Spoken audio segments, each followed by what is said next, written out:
Bwe tugenda kate e Butambala bamulekwa b'omugenzi Haj Ibrahim Sekawu batabukidde omusika wa kitaabwe Farouk Sekawu bano nno nga bagamba nti ono nno yeetaaga okuba nga atwalibwa akeberebwe endagabutonde ekimanyiddwa nga DNA lwa kwagala kubatundako ebyobusika kitaabwe bye yabalekera.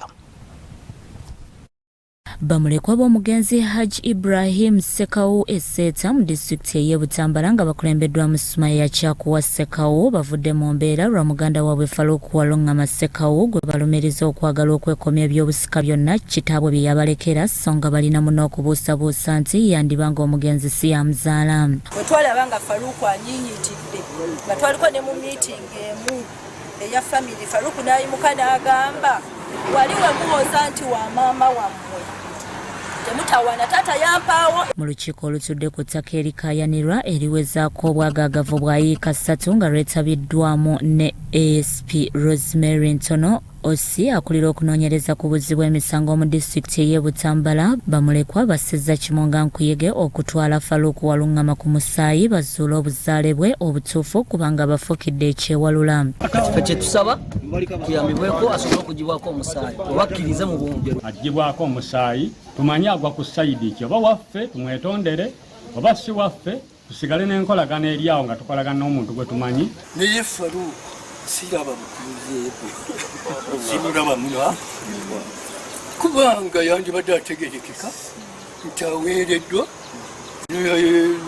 nekyeyimani ku kyalo n'amanyi naffe abatuuze netumanya lwaki tetwamanya.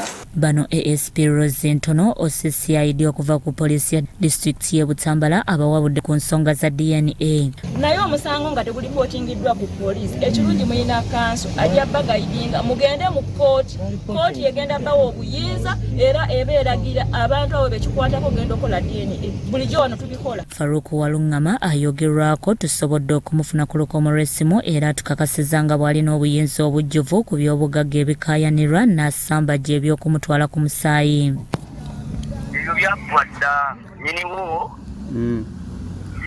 yali mutaka bulayi museka utaata wange yampaawo era n'ebiwandiiko mbirina ate gusati bwe tolaba nti owaako ekizibu babantwala ku musaayi bakakasa batyanti Sekawu yabazaala ekyokubiri ate bikwatagana bita n'ekibanja.